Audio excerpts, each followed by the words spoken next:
¿Cómo están? Qué bueno verlos. Estamos en el anteúltimo encuentro de este año que ha sido muy fructífero. Y esta vez nos damos un lujazo, no un lujo, un lujazo. Porque la tenemos a Niurka Meneses Moreno, esta investigadora incansable de la homeopatía. Te voy a leer algunas cositas de Niurka. Doctora en Ciencias del Centro de Ciencias Genómicas de la Universidad Nacional Autónoma de México en el 2010, diplomada en agrohomeopatía en el 2002 en la Facultad de Montaña de Escambray en Santi Espíritu, Cuba, licenciatura en Física Nuclear de 1990, Instituto Superior de Ciencias y Tecnologías Nucleares en La Habana, Cuba, y actualmente trabaja en el Departamento de Química y Bioquímica de la Universidad de Berna, en Suiza. Pero Niurka tiene esa particularidad que tienen solo los grandes investigadores, que por un lado investigan para lo que han sido contratados y por otro lado aprovechan esa circunstancia para investigar en todo lo que le gusta personalmente a ella. Entonces, tenemos la suerte hoy en la universidad de tenerla a Niurka, que nos va a hablar de proteómica y cómo se puede explicar la homeopatía. Porque ustedes, fíjense, yo siempre digo que la homeopatía hay que tratar de no explicarla porque uno la explica mal. Si quiere explicar el fenómeno de la homeopatía y dice cualquier cosa y dejamos a la homeopatía muy mal representada por nuestras ideas pequeñas por no saber del tema. Entonces es preferible decir no sé cómo actúa, pero actúa. Y como el método científico no necesariamente explica los hechos por la explicación de los hechos, sino simplemente por lo que sucede, y si esto sucede y se puede prever, es un hecho científico, no vale la pena ahondar en la explicación de la homeopatía, que es siempre el talón de Aquiles de la homeopatía. Desde la creación de la homeopatía, o desde el descubrimiento de la homeopatía de Hahnemann, en todas las épocas ha habido gente tratando de encontrar esta cuestión, en cómo se puede ver, dónde está la lupa, cuál es la lupa que puede iluminar esta cuestión. Bueno, Niurka, van a ver ustedes, tiene una lupa poderosa y aparte de eso la ha desarrollado en una universidad, nada menos que la de Berna, así que bueno, vamos a hacer una muy buena tarde, Niurka querida, muchas gracias por estar con nosotros, te agradecemos mucho y bueno, te dejo todo, te presenté, te dejo a todos para que hables y cuentes todo lo que nos vas a contar. Muy buenas tardes, buenos días a todos. Gracias, Marcelo. Yo encantadísima de estar aquí con ustedes compartiendo pues lo poquito que sé y lo poquito que he ido aprendiendo desde que la homeopatía llegó a mí. Yo no sé quién descubrió a quién, si yo a la homeopatía o ella a mí, pero, pero fue y sigue siendo una experiencia cada día asombrosa, increíble. Y estos resultados que les voy a mostrar a ustedes es parte pues de algo que comencé eh, como tesina del máster de homeopatía que cursé en la Academia Médico Homeopática de Barcelona, y a partir de ahí pues surgió como tesina esto y ya continúa. De todas maneras, yo venía trabajando en algo parecido, era mi sueño, pero gracias a eso fue el impulso, ¿no?, que me dio para continuar y seguir, porque yo empecé con agrohomeopatía cuando me encontré con la homeopatía, o cuando ella me encontró a mí.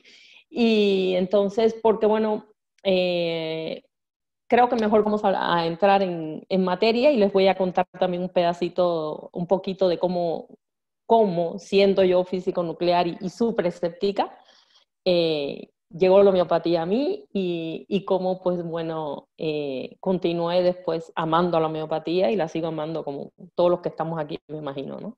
Entonces, y yo feliz de aportar un poquito a esta gran ciencia que comenzó Hahnemann. Yo diría más que comenzó Hipócrates. Pero que Hahnemann pues le dio forma, y el mérito, el gran mérito de él, y es convertirlo en ciencia, ¿no? Porque yo digo que él fue quien lo convirtió en ciencia realmente con su gran obra maestra, El órgano. Y bueno, voy a compartir pantalla y vamos a comenzar. Entonces, vamos a hablar un poquito sobre la homeopatía y yo, que es como yo le llamo. Bueno, yo era asmática, tenía de grado 3, que llaman en Cuba, la llamaban así, asma grado 3. A los 14 años sufrí un paro cardiorrespiratorio por el efecto de un medicamento, aminofilina. Y a partir de ahí, pues mi vida ahí no conocí la homeopatía, por supuesto, eso fue mucho tiempo antes de que en Cuba se generalizara el conocimiento de la homeopatía. Pero a partir de ahí mi vida pues tomó un giro diferente y empecé como a hacer una búsqueda y a ver la vida desde otra perspectiva, a pesar de que yo solamente tenía 14 años.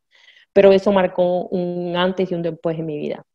Cuando ya más adelante, alrededor de los 30 años, pues alguien me recomendó la homeopatía, que fuera a ver un médico homeópata. Ya prácticamente todos los médicos ya decían que no tenía cura, que mis crisis de asma empeoraban y que esto no tendría solución. Pues alguien me recomendó un homeópata, yo pregunté qué cosa era esto y como en Cuba no hay globulitos, solamente solución hidroalcohólica, pues me dijeron agua con alcohol.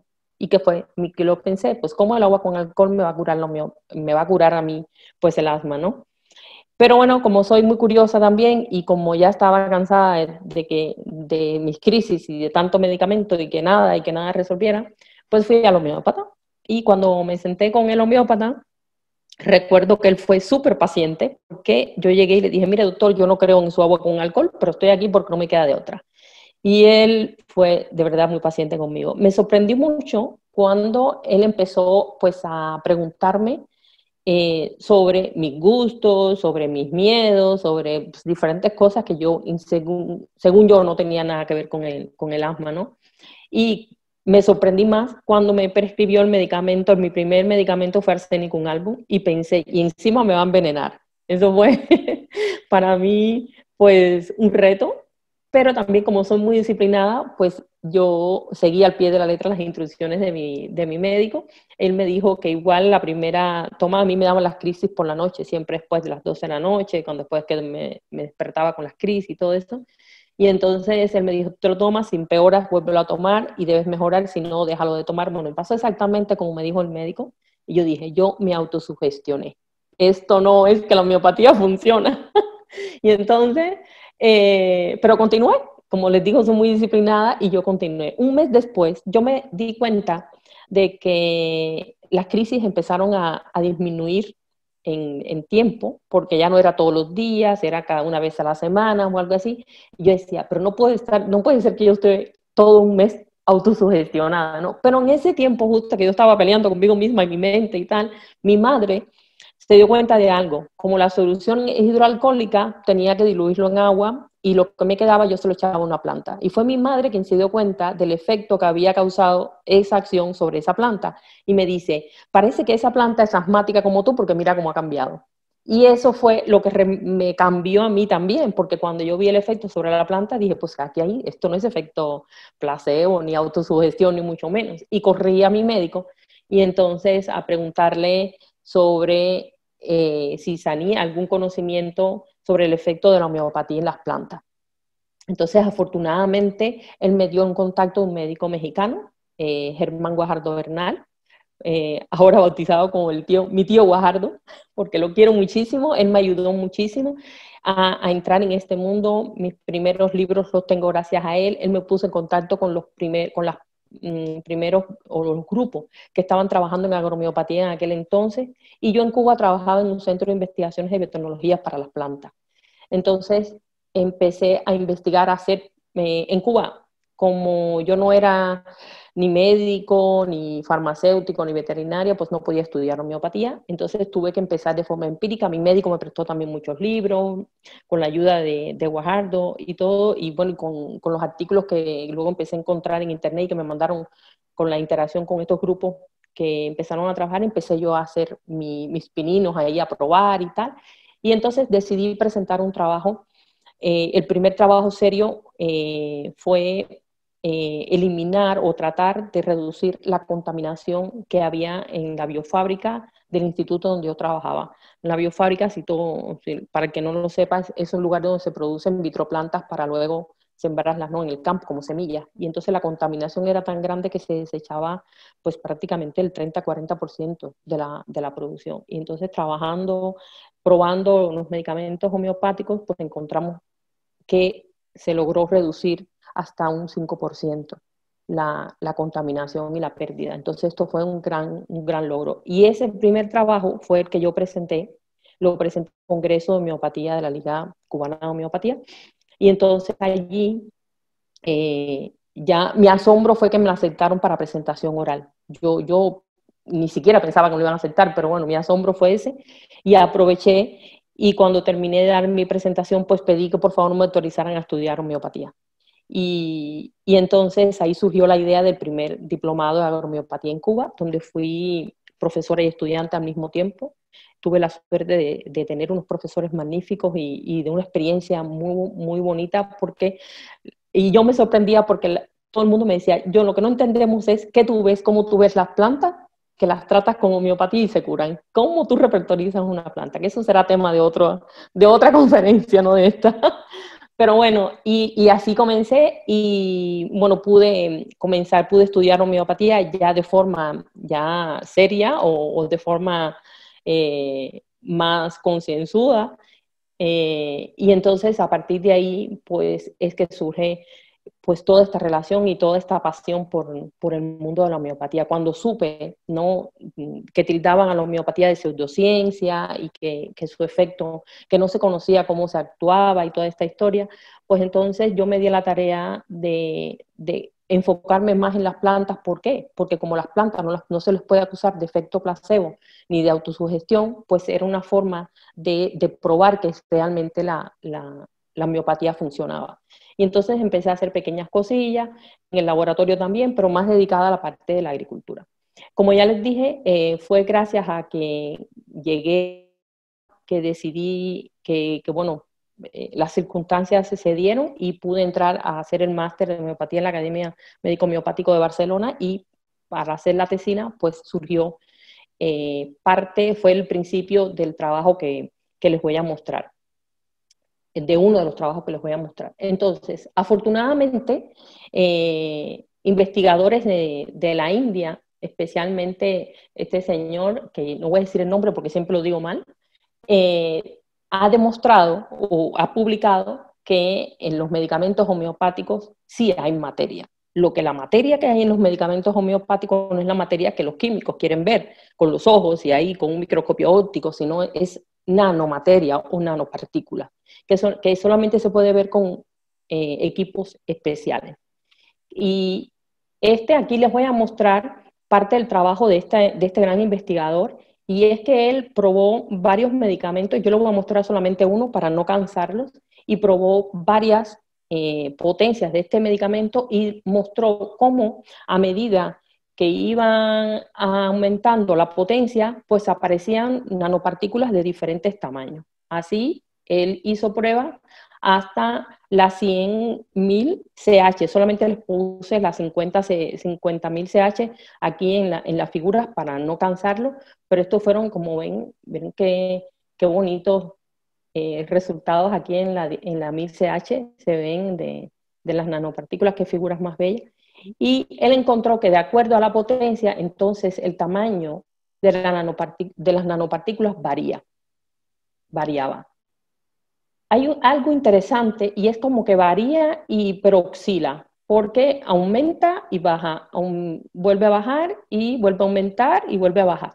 Entonces, esto es interesante, y lo más interesante es que a la 30 CH, que es la potencia que más me gusta a mí, es donde hay partículas de un rango mucho más grande, y luego, bueno, a las 50.000, que nunca he trabajado con esta potencia, pero bueno, he trabajado mucho con la 30, sobre todo en plantas, y el efecto se ve muy rápido. Y esto podría ser una causa. Bueno, yo al saber esto, En el laboratorio tuve la oportunidad de tener en contacto con este equipo. ¿Qué hace este equipo? Este equipo se llama NanoSci, como ustedes ven el nombre ahí, y lo que hace es medir nanopartículas. Entonces, como soy muy curiosa, pues decidí preparar una solución que se usa en el laboratorio, prácticamente en un laboratorio de biología molecular todos los días, que es del PBS, es un fosfato, es una solución, un buffer de fosfato, y preparé una tintura madre y lo medí en el NanoSci. Entonces, en este lado, como vemos un espectro de las partículas que se pueden ver ahí, las nanopartículas, estas líneas significan las veces que fue aplicado, y como ven, algunas nanopartículas hay pequeñitas, muy pequeñitas, ¿y qué hice entonces? Homeopaticé esta solución a la 3 centesimal, ¿y qué sucedió? Aquí está, aumentó el número de nanopartículas, ¿y qué pasó? Cuando lo hice a la 6 centesimal, pues aumentó todavía más el número de nanopartículas. Es decir, hay algunas hasta aquí 901 aquí, pero bueno, la mayoría están aquí, y lo chistoso, lo curioso es que a medida que aumenta la potencia, va aumentando. Yo lo dejé ahí, no seguí porque desafortunadamente tuve que cambiar de laboratorio, tuve que cambiar de proyecto, no pude seguir. Ahora quiero retomar este tema. He contactado con personas que lo pueden hacer para hacer a la 30, a la 200, es decir, hacer un seguimiento, pero a ver si se mantiene este comportamiento o tiene un comportamiento zigzag como se ve por microscopía electrónica. Pero definitivamente que hay nanopartículas en la forma en que se prepara en los medicamentos homeopáticos, producto, yo digo, de la forma en que se prepara. En este caso yo lo que hice fue dinamodilución, es decir, dilución, sucusión, dilución, sucusión, dilución, sucusión. Lo hice manual. Y cambiando un poquito ahora del tema, vamos a hablar un poquito de mecánica cuántica, porque esto nos va a servir después. Como todos sabemos, el átomo está compuesto por neutrones, primero un núcleo donde se encuentran los neutrones y luego los protones, y luego pues en envoltura están los electrones. Y además, también todos sabemos que existen partículas todavía más pequeñitas dentro del núcleo, que son los quarks. Ahora, ¿cómo interaccionan estas partículas? Es lo interesante. Antiguamente se pensaba que era una interacción física, es decir, que como yo te toco, o toco cualquier cosa, o toco el mouse, o toco la computadora, pues así era la interacción. Pues no, la interacción es diferente. Aquí tengo el ejemplo de un átomo de cloro con un átomo de hidrógeno. Cuando ellos se unen, lo que hacen es compartir dos electrones entre los dos átomos que están más cerca o que están entre ellos. Pero esa interacción no es física. Esa interacción ocurre de la siguiente manera. Como ustedes ven, esto que está aquí pintado es el campo de acción o el campo energético de esos electrones y de esos átomos. Por lo tanto, en ese campo está esa interacción, pero no podemos saber exactamente dónde está el electrón. Está en ese campo, en esa zona. Entonces, esa interacción es a través de ese campo energético. Y así son todas las interacciones a este nivel. Y estoy segura que a ese nivel también son las interacciones que producen las nanopartículas que están en los medicamentos homeopáticos con la sustancia en sí cuando interactúen, y me estoy adelantando un poquito. Pero para irlos preparando. Además, es bueno saber que existen espectros de emisión. Los espectros de emisión, ¿qué son? Todos conocemos el espectro de la luz solar, que es un espectro fijo, con longitudes de ondas bien conocidas. Pues así como conocemos el espectro de la luz solar, cada átomo tiene su propio espectro, que es como la huella digital. Pero si ocurre un cambio, una alteración por algún motivo, este espectro puede verse alterado y puede cambiar. Y por ahí podemos ver si una sustancia está contaminada o no está contaminada, si es puramente eso o no es puramente eso, por técnicas espectroscópicas. Ahora, las ómicas que están ahora muy de moda, las ciencias ómicas, vamos a hablar un poquito de las ciencias ómicas antes de entrar al mundo de la proteómica. Entonces, la primera ciencia ómica que se conoció es la genómica, que no es más que el estudio de los genes en una situación determinada, y por eso se le llama así, genómica. Luego, a través del proceso de transcripción, pues llegamos al ARN mensajero, Y todos estos transcriptos, el estudio de ellos, se le llama transcriptoma. Luego, a través de un proceso de traducción, pues se producen las proteínas o se sintetizan las proteínas, y el estudio de todas las proteínas en una condición específica es a lo que llamamos proteómica. Y luego la traducción de señales, que es el cambio que ocurre dentro de las proteínas por adición o sustracción de elementos entre ellos, entonces es lo que da los metabolitos, y es lo que estudia, la ciencia que le estudia es la metabolómica. Pero ahora, ¿cómo se traduce todo esto al español? La genómica es lo que la célula puede hacer. La transcriptómica es lo que la célula planea hacer. La proteómica es lo que está haciendo y la metabolómica es lo que ya hizo. Entonces, sabiendo esto, nos hemos enfocado especialmente en la proteómica. ¿Por qué? Porque es lo que la célula está haciendo en ese momento. Las proteínas, el estudio de las proteínas nos da la realidad actual. ¿Qué pasa? Hay muchos estudios realizados con transcriptómica y muchos estudios realizados con proteómica, pero que esté el gen, que esté el transcripto, no quiere decir que esto después se convierta a proteína. Y así, y como ha sucedido, he tenido la fortuna de trabajar en estos campos y ha pasado así. Es decir, que esté el transcripto ahí por razones, y no porque no se convierte en proteína, sino porque igual el número de copias que necesitan las células para luego utilizar este gen o transcribirlo para convertirlo en proteína es tan pequeño que luego no se puede detectar la cantidad en proteína, no se puede detectar, y entonces solo se puede detectar una mínima cantidad. Pero lo que sí se puede ver es lo que está en ese momento. Por eso me encanta la proteómica, porque es lo que está sucediendo en ese momento.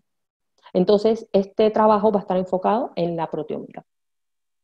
Vamos a hablar un poquito también de epigenética.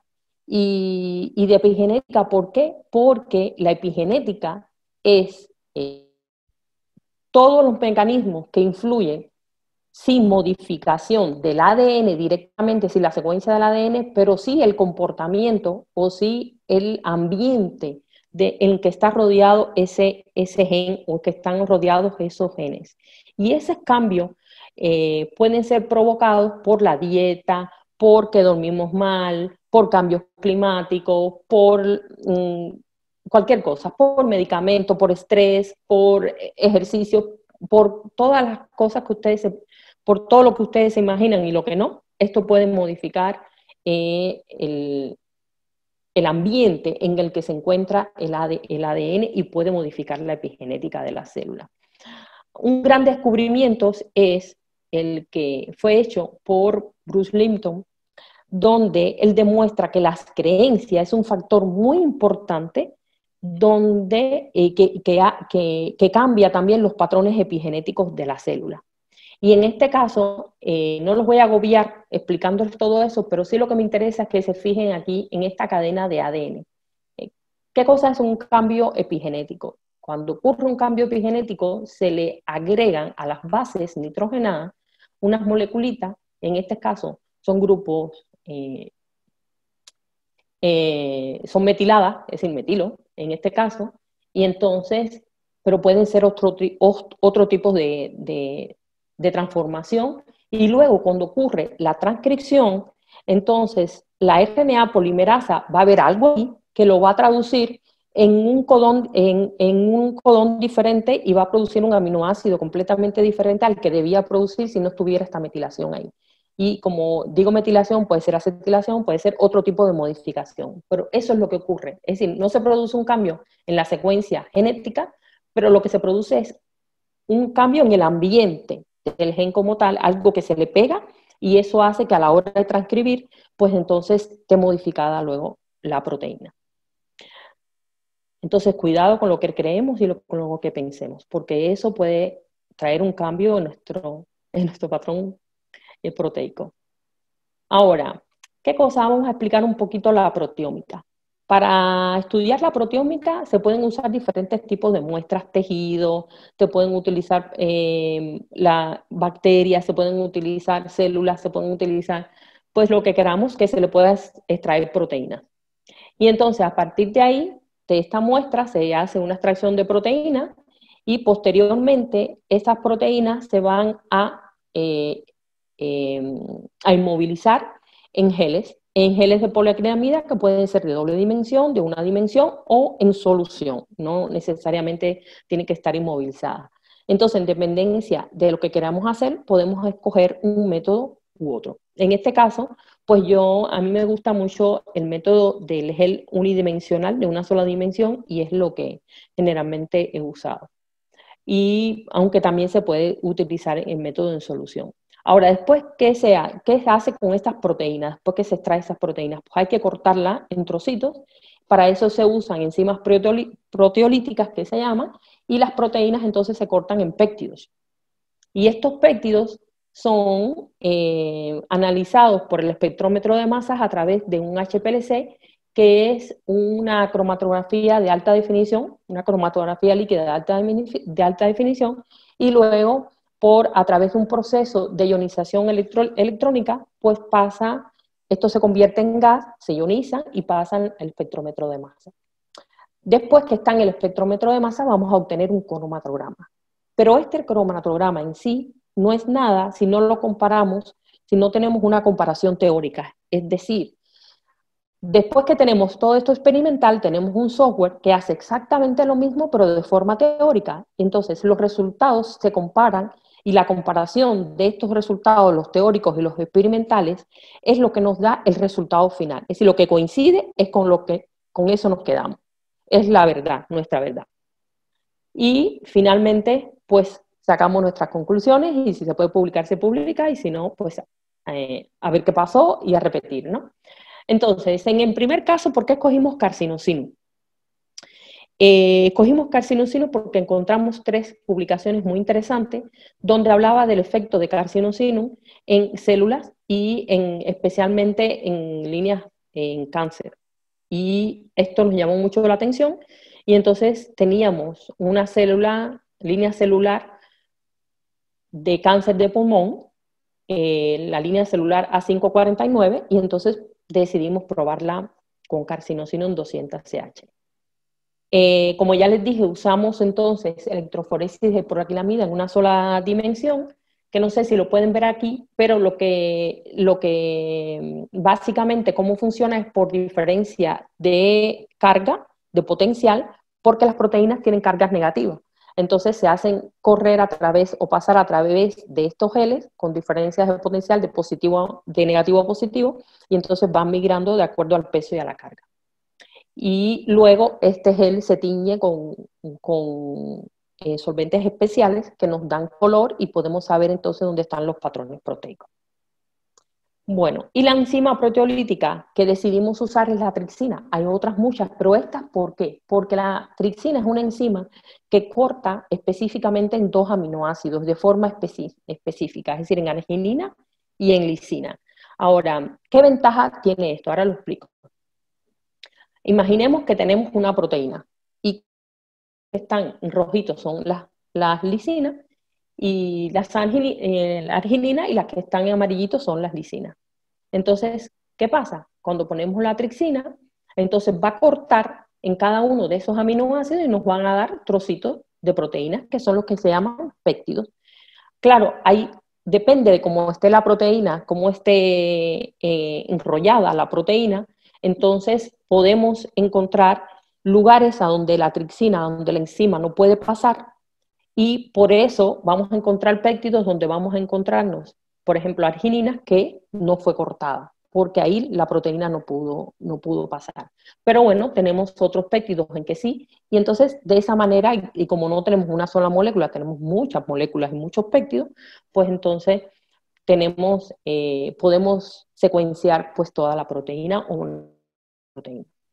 Entonces, ¿qué se hace luego con estos péptidos? Estos péptidos pasan a través del colector de la muestra, luego van a pasar a este lugar aquí que hay un haz de electrones. ¿Y qué sucede? Lo que va a suceder es que se van a ionizar esos péptidos, es decir, se van a ionizar y se van a convertir, van a tener carga y se van a hacer pasar por unos aceleradores para que tengan más velocidad, y luego a través de estos magnetos pues se van a separar con respecto a la carga que ellos tienen. Ya después que estén polarizados, entonces se hacen pasar por todo esto aquí, por toda esta parte de aquí del tubo, y finalmente pues llegan al detector donde se colecta la señal y pues no da el cromatograma que les mostré anteriormente. Pero bueno, no se preocupen que no tienen que saber de todo esto para utilizar un espectrómetro de masa. Lo importante es utilizarlo y saber que funciona. Entonces, el diagrama de trabajo. ¿Cómo es el diagrama de trabajo? Se usaron células que estuvieran confluentes entre el 70 y 80%. ¿Qué quiere decir que sean confluentes entre el 70 y 80%? Estas células se adhieren a la superficie del frasco y crecen ahí en la superficie. Si tenemos células que son confluentes 100%, quiere decir que todo el frasco va a estar lleno, toda la superficie del frasco va a estar lleno de células. Entonces ahí no vamos a ver efecto. Si el efecto que ocurrió en la célula fue producto de la acción del medicamento o fue producto de la aglomeración de tantas células. Entonces, por eso preferimos utilizar cuando están en 70-80% confluente, que no todavía está todo crecido, para ver cómo evoluciona, cómo crece y luego poder evaluar así los resultados. Entonces, fueron sometidos al tratamiento con carcinosinum, además el agua donde se diluyó, con la que se diluyó el medicamento, así como una solución con los gránulos sin impregnar y, por supuesto, el medio de cultivo solo. Se esperó 24 horas y luego se hizo la colección de las muestras y se extrajo las proteínas. Se cortó, se hizo una corrida en un gel de poliacrilamida de una sola dimensión, como les dije antes, y se cortaron entonces las banditas para luego hacer la digestión con trixina, con esta enzima. Luego de obtener los péptidos, se inyectaron en el espectrómetro de masa, tuvieron los resultados y finalmente, pues, voilà, a publicar. Ahora, ¿cuáles fueron estos resultados? Yo estaba tan ansiosa como están ustedes ahora aquí cuando hicimos esto. Proteínas significativas se identificaron 79. ¿Qué quiere decir proteínas significativas? Se hicieron 3 réplicas, entonces tenían que ser proteínas que estaban en las 3 réplicas, que tuvieran al menos identificados 2 péptidos mínimo, como mínimo, es una condición, y a partir de este criterio, entonces, nos quedamos con 79 proteínas. De ellas, 21 fueron identificadas solamente en las muestras que fueron tratadas con carcinosinum, 24 en las muestras que solo aparecen en las células control, 34 en ambas condiciones, pero de estas hubo algunas que fueron reguladas positiva o negativamente. ¿Qué quiere decir reguladas positiva o negativamente? Es decir, las que consideramos reguladas positivamente fueron aquellas proteínas que se expresaban en mayor cantidad en presencia de carcinosinum y en menor cantidad sin el medicamento, sin los controles negativos. Y las reguladas negativamente lo contrario,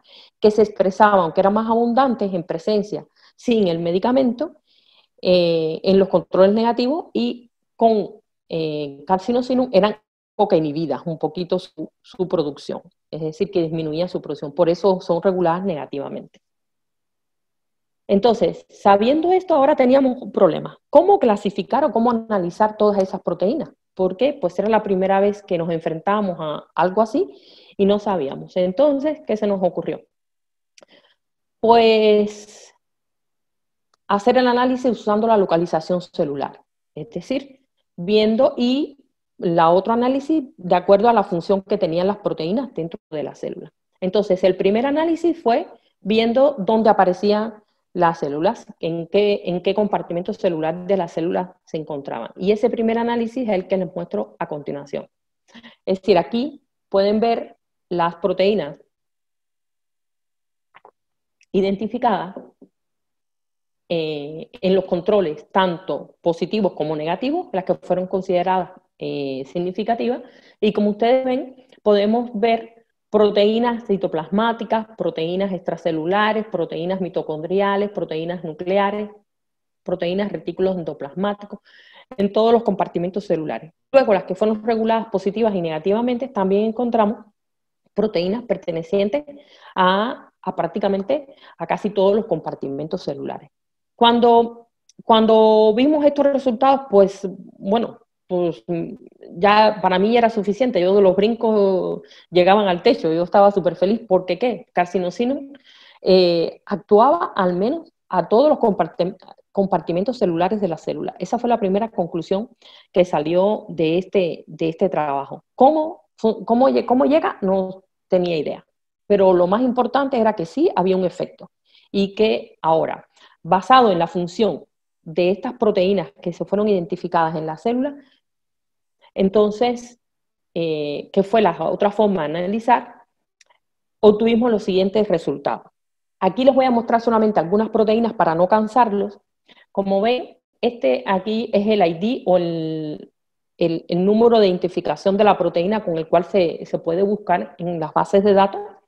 Aquí tienen la localización celular, la descripción o el nombre de la proteína y la función de esta proteína. Entonces empezamos a encontrar proteínas, por ejemplo, que tenían como que desempeña un papel en el mecanismo de reparación del plasmalemma, es decir, de la parte de afuera de las proteínas que tiene que ver con la membrana plasmática, y que esto es muy importante en las células, específicamente en este tipo de células, porque recuerden que estamos trabajando con células cancerosas.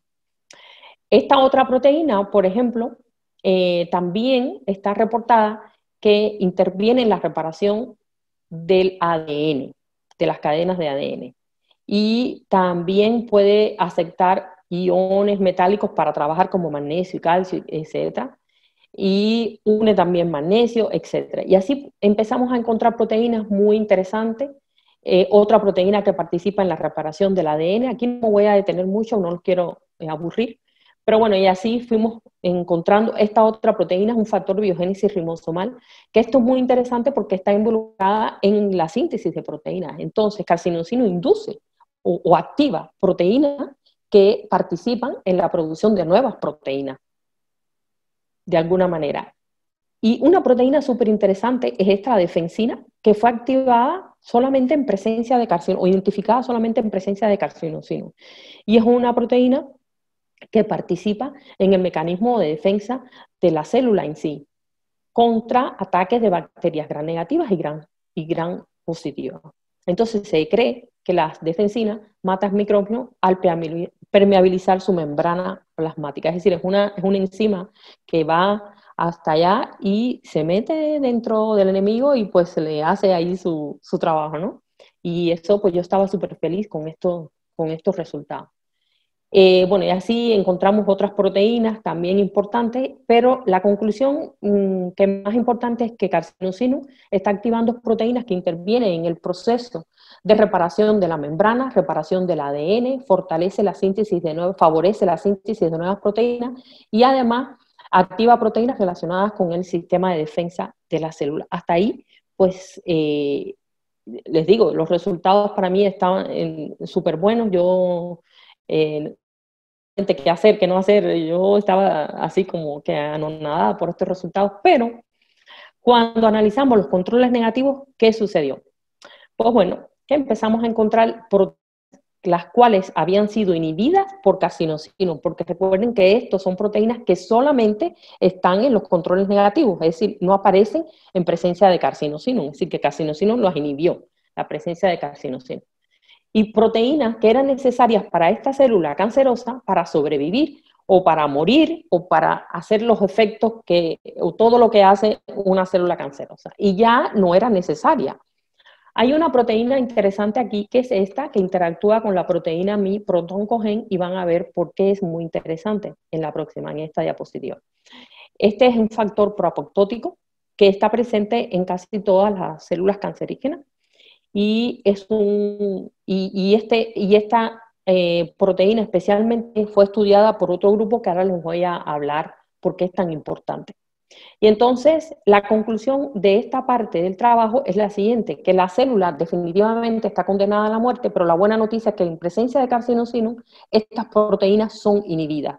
Es decir, de alguna manera carcinocino ayuda a la célula a recobrar su salud o trata de hacer esto.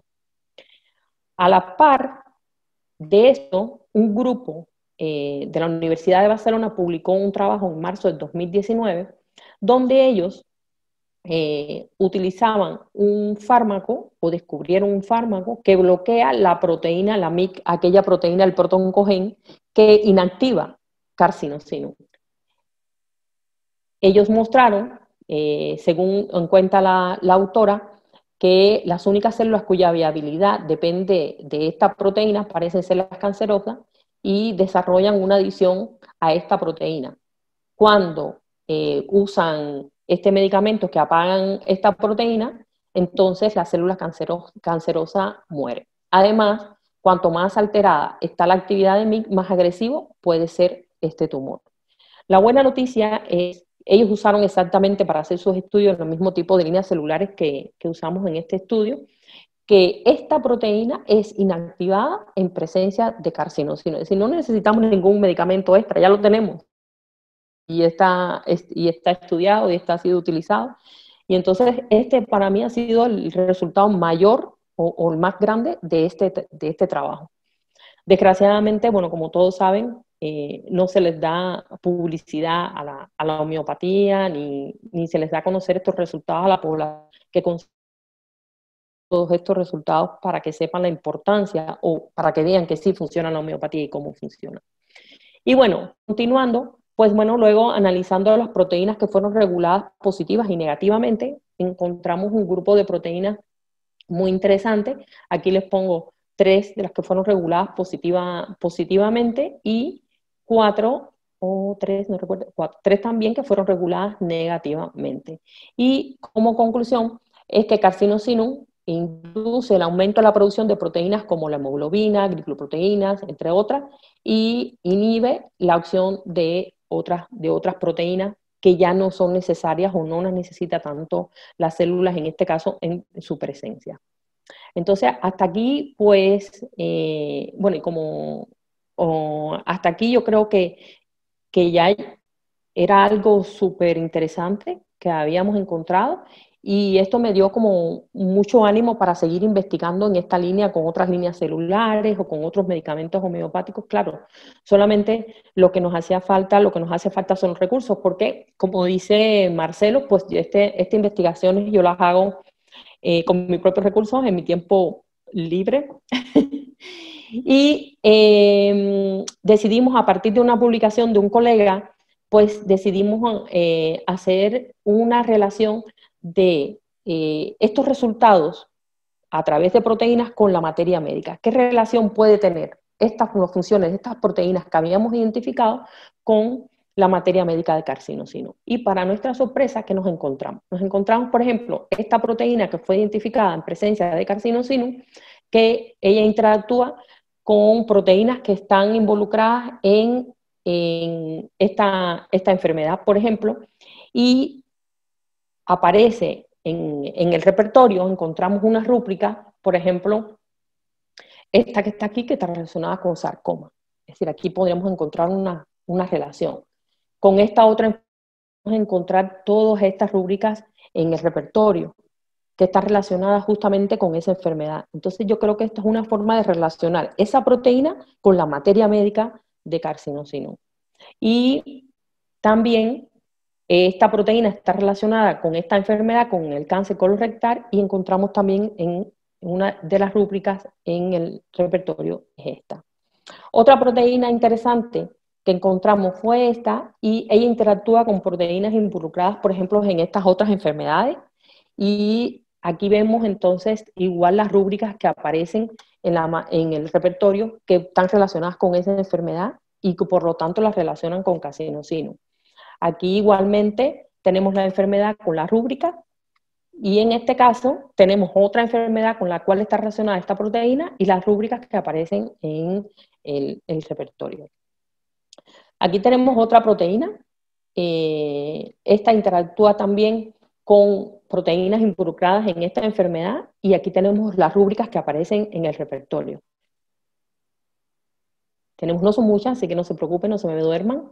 Tenemos esta otra proteína que está involucrada directamente, ya no relacionada con esta proteína, sino involucrada directamente con esta enfermedad, relacionada con el autismo, y justamente también en la rúbrica del carcinosinum aparece pues que también es útil para el autismo. Entonces podemos ver la relación que tenemos esta otra proteína con esta enfermedad y las rúbricas que están relacionadas entonces con esta enfermedad.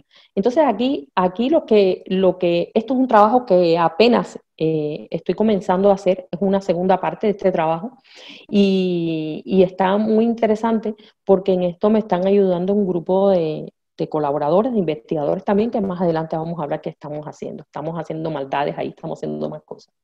Y valdría la pena, no sé si hablar en un futuro de una materia médica proteica, porque igual podríamos relacionar rúbricas con proteínas y esto sería un trabajo muy interesante. A ver si ya no hablan más de que la homeopatía, pues, es efecto placebo o que no funciona en las células o algo así. Entonces nos atrevimos a hacer un pequeño modelo de cómo posiblemente puede ser que funcione la homeopatía en la célula. Entonces, a partir de los resultados obtenidos, esta es la célula, y como sabemos que en los medicamentos homeopáticos hay nanopartículas presentes en él, las nanopartículas atraviesan la membrana plasmática de la célula, y esto induce una señal externa a la célula como tal, influyendo en el sistema, así como en el sistema epigenético de la célula. Además, al mismo tiempo, las nanopartículas pueden cambiar la configuración de los nucleosomas, provocando un cambio en los protones de ANL, provocando, por cierto, un cambio en la activación del sistema epigenético de la célula. Además, paralelamente, pueden inducir cambios en los patrones de emisión de los átomos hacia el equilibrio, de forma tal que finalmente las células puedan lograr la salud o el equilibrio que estaba afectado. Entonces, como conclusiones de esta parte, ¿qué podemos decir? Que la acción de los medicamentos homeopáticos ocurre a todos los niveles dentro de la célula, que los medicamentos homeopáticos pueden ayudar a las células a regular la producción de algunas proteínas, tanto negativas como positivamente. Además, la espectrometría de masa es una técnica fantástica que nos puede ayudar a investigar más sobre la acción de los medicamentos homeopáticos en los organismos vivos, y especialmente carcinosino inhibe el activador transcripcional de la proteína MYC, de la que habíamos hablado anteriormente, que es un factor proapoptótico. Entonces, ¿qué sigue? Realizar investigaciones similares empleando medicamentos homeopáticos de diferentes potencias, tratando de usar representaciones de cada reino mineral, vegetal y animal, y así como otros nosotros, además de usar Kalium carbonicum, específicamente en estas células, porque es sabido que Kalium carbonicum es un medicamento ya específicamente para tratamientos de cáncer de pulmón, a ver qué resultados se obtienen. Y además, realizar investigaciones similares empleando un medicamento homeopático, pero a diferentes potencias, es decir, potencias bajas, potencias medias y potencias altas, incluidas las LM. Esto sería también muy interesante a ver qué sucede. Ahora a continuación les voy a hablar de una parte de la investigación que estamos desarrollando ahora. Estos son los nuevos resultados que hemos obtenido a partir de nuevas células. Las células Excel son células embrionarias de riñón tratadas con licopodio y con magnesia fosfórica a la 30CH. Y en este caso escogimos un medicamento de origen animal, de origen vegetal y uno de origen mineral para comparar los resultados y a ver qué sucedía.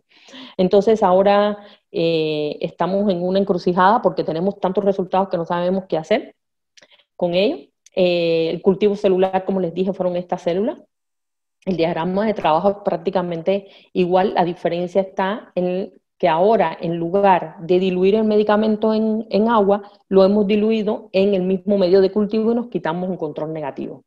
Entonces, estos fueron los controles, el control negativo, los glóbulos sin impregnar y cada uno de los medicamentos homeopáticos. Y bueno, sigue el diagrama como mismo había explicado anteriormente, el análisis de las proteínas, el corte con la trixina para convertirlos en péptidos, luego el espectrómetro de masa, el análisis de los resultados y ver qué sucede. Entonces, ¿qué obtuvimos? En este caso, un total de 275 proteínas que fueron significativas. De ellas, 21 fueron identificadas sola con los tres medicamentos, es decir, estas proteínas son las mismas proteínas que fueron identificadas con los tres al mismo tiempo. 2 proteínas que fueron identificadas en presencia de apis y licopodio. 14 proteínas identificadas en presencia de apis y magnesio. 41 en presencia de licopodio y magnesia fosfórica. 19 solamente en presencia de apis, 44 solamente con licopodio, 52 solamente con magnesia fosfórica, 25 con los glóbulos solamente y 47 en el medio de cultivo, en el control negativo. Entonces, haciendo el mismo análisis, haciendo el estudio de acuerdo a dónde se encuentran las proteínas identificadas en los compartimentos celulares, que hemos, hasta ahora, ¿qué tenemos? Tenemos que las proteínas identificadas en presencia de los tres medicamentos, encontramos proteínas que están prácticamente en todos los compartimentos celulares con mayor abundancia en las proteínas nucleares. En el caso de los medicamentos, de las proteínas analizadas o identificadas en presencia de apis y licopodium y magnesia fosfórica, las proteínas más representativas fueron proteínas nucleares y en presencia, y las que fueron identificadas solamente en apis y magnesia fosfórica son proteínas mitocondriales. Cabe destacar que las proteínas que están aquí son totalmente diferentes a estas que están aquí y totalmente diferentes a estas que están aquí, pero pertenezcan al mismo compartimento celular, pero son proteínas distintas. Además, las identificadas con API, nuevamente podemos ver que las que prioritarias o que las que en mayor cantidad aparecen o fueron identificadas fueron las proteínas nucleares seguidas de las proteínas de membrana plasmática. En presencia del licopodium, las mayoritarias proteínas nucleares, luego seguidas por proteínas citoplasmáticas, y en presencia de magnesia fosfórica, proteínas nucleares seguidas de proteínas de las membranas plasmáticas. Y cada uno de estos medicamentos activaron, o en presencia de ellos se activaron proteínas completamente distintas. Es decir, todas las proteínas que hay aquí no están aquí y no están aquí. Son proteínas completamente diferentes para cada uno. Entonces, en las proteínas identificadas en los controles negativos, en este caso en los glóbulos sin impregnar, las mayoritarias fueron proteínas citoplasmáticas seguidas de proteínas nucleares, y en el medio de cultivo fueron proteínas nucleares. Ahora, ¿qué sigue? Pues finalizar la interpretación de los resultados y además con otra nueva perspectiva, no solamente a través de la función de las proteínas, sino también vamos a hacer el análisis que les estuve adelantando con Carcinosinum, que es viendo qué relación tiene cada una de las proteínas que hemos identificado con las rúbricas que aparecen en la materia médica de estos medicamentos. Para ello, pues, estamos trabajando con este grupo de magníficos colaboradores y les agradezco especialmente a todos ellos porque están trabajando, nos reunimos todos los domingos usando el tiempo libre y discutimos y bueno, está haciendo un trabajo muy, muy bonito. Estoy súper agradecida por todos ellos y bueno, esto es lo que les traigo hasta ahora y espero que muy pronto pues tengamos muchos resultados nuevos. Y me gustaría terminar con la siguiente frase de Tomás Alva Edison: los que piensan que es imposible no deberían molestar a lo que los estamos haciendo. Muchas gracias. Muy lindo, muy interesante. Nurka, muy interesante. Uf. Tengo miles de preguntas para hacerte.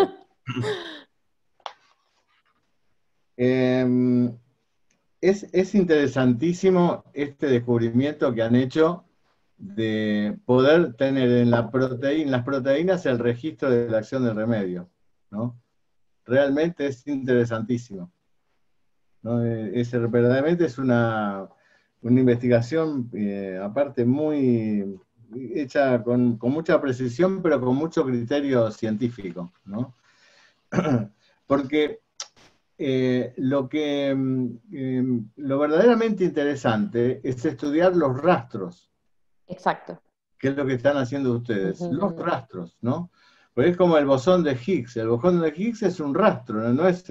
No hay algo que diga acá, yo soy el bosón de Higgs. Exacto. Y el estudio más profundo de la ciencia y de la física, y sobre todo de la cuántica, va a buscar eso, el rastro que dejó la presencia de algo, aunque no lo veamos ese algo, ¿no? Así es. Así que es interesantísimo esto que has contado del rastro en las partículas, y por otra parte, eh, eh, no digo lo fácil, pero qué camino repetible que es este, si se inicia una gran investigación, ¿no?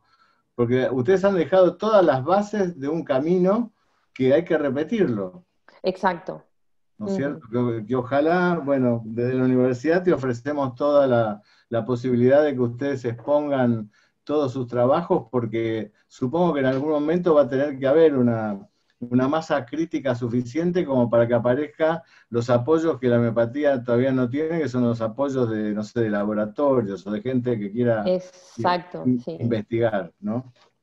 Porque los laboratorios en homeopatía en realidad son las farmacias. Y están lejos de poder establecer una, una situación para el apoyo, ¿no? José María García, que es en España, ¿de qué lugar es? De Barcelona. De Barcelona, sí, a él lo conozco de hace muchos años, a José. Muy serio, José. Sí, Muy fue serio. uno de mis profesores de la maestría junto con Coral. Sí, claro, muy serio. Eh, Me pareció muy extraordinario igual esta cuestión, la presencia del carcinosinum como, eh, digamos así, genera estos cambios proteicos, ¿no? Es algo, claro, estamos muy lejos, creo, de comprender la alta significancia que tiene esto, ¿no? Eh, Hay unas preguntas que preguntan acá en el chat, a ver, voy a ver el chat. Eh, Bueno, aparte te están agradeciendo mucho toda la gente. Gracias a ustedes. Eh, Espera, que vi una pregunta acá que me parecía buena. A ver, perdón, ¿eh? Bueno, lo voy a leer lo que tengo acá. Pregunta Harold, ¿las nanopartículas son moléculas que transportan bioinformación? Esa es la pregunta. Creo que no, pero explícalo vos mejor. Una pregunta muy, muy interesante, porque no te puedo decir ni que sí ni que no, Claro, realmente. Sí, porque pues no se han hecho estudios para saberlo. Pero yo lo que sí estoy casi segura que es información de la tintura madre, por supuesto, que viene claro, en forma de estas pequeñas estructuras, que es lo que llega hasta allá, hasta el medicamento, porque recuerden que a partir de que se excede el número de Avogadro, que es a partir de la 12CH, ¿ya? Entonces ya solamente está esta parte de materia, por llamarlo de alguna manera, ¿no? Y entonces son las responsables de transmitir la información de la sustancia original. Ahora, si claro. es bio o no, eso no lo puedo decir. Claro, Sí. claro, claro. Y el mismo participante dice, ¿hay nanopartículas en el ambiente, climas que interactúan con los pacientes o con la... bueno, en general?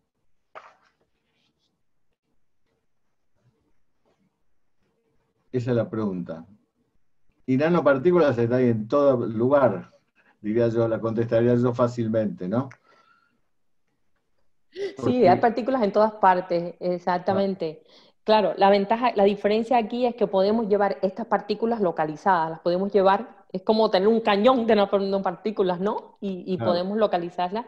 Y la otra cosa que no dije durante la presentación, que es otro dato interesante, es que muchas de estas proteínas no son proteínas específicas de los tejidos que estamos analizando. Hay proteínas que han sido activadas, que son proteínas, por ejemplo, en el caso de carcinosino, que recuerden que son células de cáncer de pulmón, hay proteínas que nunca habían aparecido en pulmón, sino que en cerebro, o proteínas que se habían del sistema circulatorio. Esto es lo que habla que el cuerpo todo está relacionado y que todo está vinculado. Y como dice la homeopatía, de forma holística, todo es uno. No Claro. podemos separar los órganos por un lado y por el otro. Entonces, esto lo que dice es que hay, y prueba la comunicación que hay entre todas las células, y con que una célula sea modificada es suficiente para que llegue esa información a todo el organismo. Y eso prueba por qué el medicamento homeopático es tan eficiente. Perfecto, perfecto. Sí, porque el concepto que hay que comprender acá es que el medicamento homeopático es información pura. Es decir, todos cambiamos con el medio materia, información y energía. Ese es el movimiento, es la dinámica del universo, digamos así. Pero en el remedio hay sobre todo información pura, ¿no es cierto? Que es capaz, como dice Niurka, de, en cuanto se relaciona con el individuo, generar una información distribuida en la totalidad del organismo. Es muy importante esto que dice Niurka, y presten atención, porque yo nunca he visto una explicación práctica y concreta de por qué la totalidad está en cada parte y cada parte está en el todo, ¿no? Y esto es, y de manera registrable, que es lo que nos está trayendo Niurka, ¿no? El registro de eso. Porque todos nosotros como homeópatas sabemos que el medicamento actúa y que actúa en la totalidad y que produce cambio de la mente al cuerpo, etcétera, etcétera, etcétera. Pero no tenemos el registro secundario, es decir, por lo que sucede después con el paciente. Pero esto de poder poner la lupa en lo mínimo para expresar lo máximo me parece extraordinario. Niurka, te felicito y bueno, haremos saber de qué manera los podemos ayudar. Ahí en Suiza, contame un poquitito cómo es tu relación con el resto de científicos que están con vos en Suiza, que están también por otras cosas y que te ven a vos en esto también. Bueno, es interesante porque el primer trabajo que hicimos con Carcinum Sinum, el grupo que me apoyó, todos escépticos, pero la razón por la cual me apoyaron era que me decían porque me querían ayudar para que yo me graduara de mi máster. Así. Claro, detrás de eso había una curiosidad también. Claro. Y lo gracioso es que ellos usaron estas células porque ellos estaban probando según un fármaco, un producto, y ellos querían un resultado. Y que todos me decían, es increíble cómo tú con esa cosa has obtenido los resultados que nosotros queríamos con esto que no funciona, Claro. que no nos funciona, ¿no? Y entonces, prácticamente, y estoy feliz porque prácticamente los resultados, yo puse la idea, hice el diseño, pero las manos lo pusieron ellos. Es decir, que yo no interferí en el experimento como tal. Y el análisis estadístico lo hicieron súper riguroso porque ellos querían que no funcionara. Entonces, claro. por eso el resultado todavía es más grande, es mucho más grande, ¿no? ¿Y tuviste algún acceso a Science o a Nature, alguna de esas revistas científicas? Bueno, directamente así no, pero he tratado de enviar a otras revistas importantes y cada vez me piden más resultados y más resultados y que hagas este experimento, que hagas este otro experimento. Entonces, al final, pues ha sido imposible complacer todo. Claro, claro.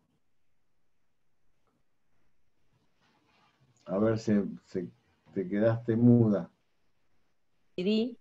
Que bueno, ya que no podía publicar en la revista que yo quería, pues entonces vamos a darlo a conocer a todo el mundo. Y amablemente los de la revista Discovery Salud de España, pues ahí fue donde primero salieron estos resultados, no así en forma de artículo, pero sí ya a todo el público para que las personas supieran, todo el mundo supiera lo que se estaba haciendo y qué resultados estaba teniendo. Claro, claro, claro. ¿Conoces el trabajo de Jotru Gargajev? No. Porque es un científico ruso que lo que está tratando, lo que demostró él es que con el estímulo del sonido, el estímulo sonoro, esas modificaciones, ¿cómo se llama? Él directamente buscó la forma de incidir en un ADN para provocar cambios con el sonido. Y entonces en el vio sistema epigenético, claro. cambios en la epigenética y los tiene registrados, que es un hombre ruso que, como todos los rusos, hasta que dan la información hacen todo un trabajo muy profundo, ¿no? Y creo que está viviendo en Alemania en este momento. Otra Ah, pregunta pues lo más. voy a buscar. Sí. Jotr Gargajev se llama, y Ah, ok. trabaja con un grupo belga de investigación. Muy bien. ¿Alguna cosita cortita nos podés hablar de agrohomeopatía? Sí. Sí, con agromiopatía. Bueno, lo primero que les puedo decir es que al principio traté de hacer, porque tengo una contradicción a la hora de trabajar con las plantas. ¿Cuál es? Primero, los resultados tienen que ser rápidos. No, no puedo esperar, porque no puedo esperar la siguiente consulta, a ver qué tal. Tiene que ser prácticamente lo más rápido posible. Entonces ahí tuve una contradicción, si usar mezcla, si usar complejo,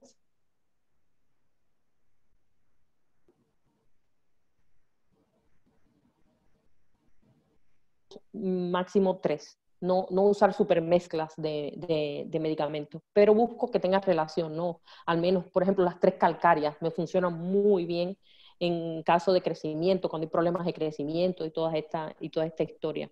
Es lo que más hago, pero trato de ser unicista en el análisis.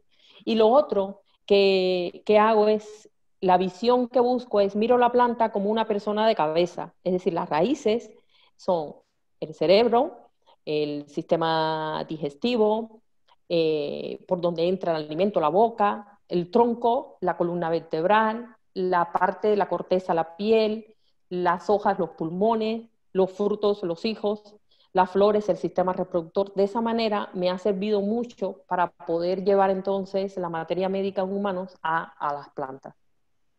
Qué bueno, qué bueno. Y podríamos armar algo en la universidad, lo hemos conversado antes de esto. A Sí, lo estoy mejor segura de que sí, que podemos podemos a armar, hacer algo muy bonito allí en la universidad, sí. sí, con agrohomeopatía, que eso certifica absolutamente, como dijiste al principio de todo, la acción del medicamento homeopático. A ver, ¿qué más? A ver, voy a ver el chat. Sí, tengo, gracias a este trabajo de agromiopatía, de estos trabajos y a otros, no solamente los míos, sino hay otros trabajos también que he estudiado y a todo,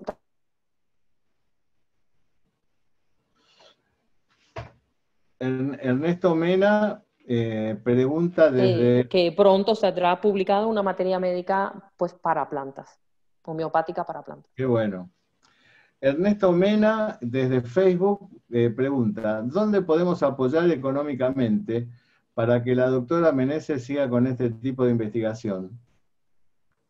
Mirá, Pues nada, es pero un podemos crear igual que ya que me ofreces tu universidad, para empezar, podemos crear igual una cuenta allí y que las personas pues que aporten y eso nos servirá para pues continuar con las investigaciones.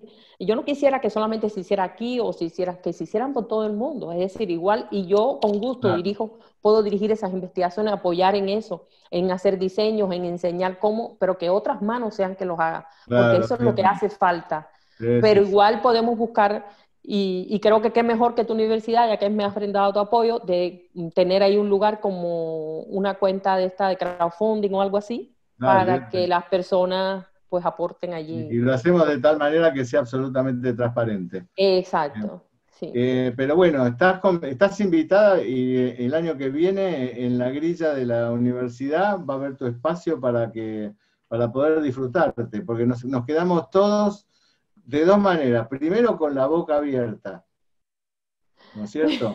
Sí. Segundo, nos has dicho todo lo que nos hemos olvidado cuando estudiamos medicina. Porque yo tengo que recorrer en mi pensamiento como 40, 50 años atrás para reencontrarme con el valor de las proteínas. Y la verdad que nunca pensé pero nunca lo pensé, pero es lógico. En la proteína tiene que estar el rasgo de la totalidad del remedio.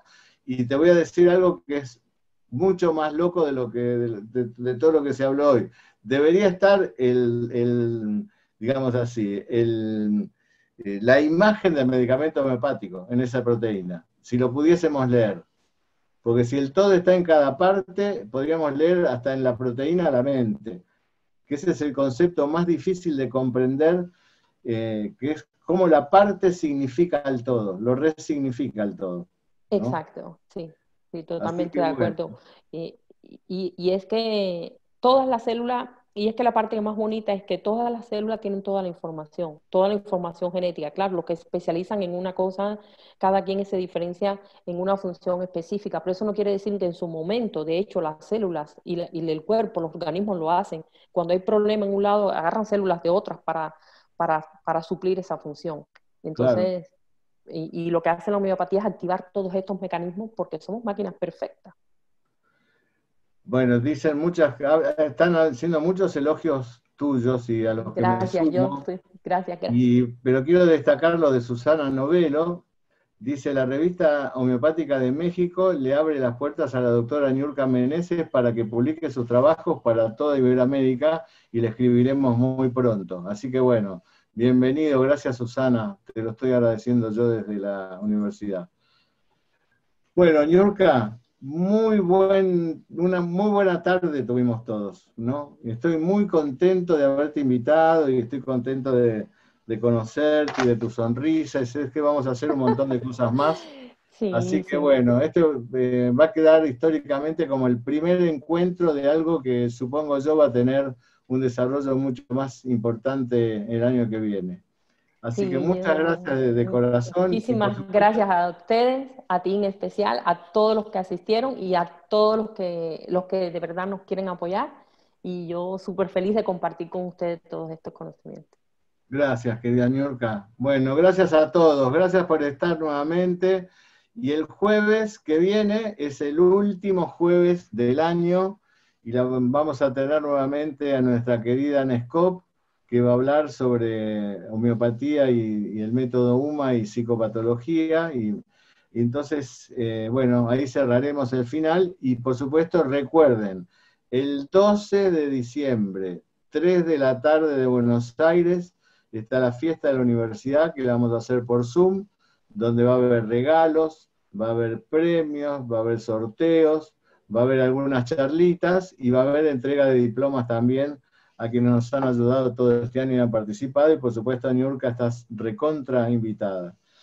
Y ahí al mismo tiempo vamos a hablar de la grilla del año que viene, donde hay algunas cosas que ya están más o menos establecidas. Así que bueno, este creo que fue nuestro 33 encuentro, desde que empezamos en fines de marzo, principios de abril. Así que bueno, el próximo será el último de este año. Muchas gracias a todos. Gracias nuevamente, Niurka. ¿Hace frío en Suiza?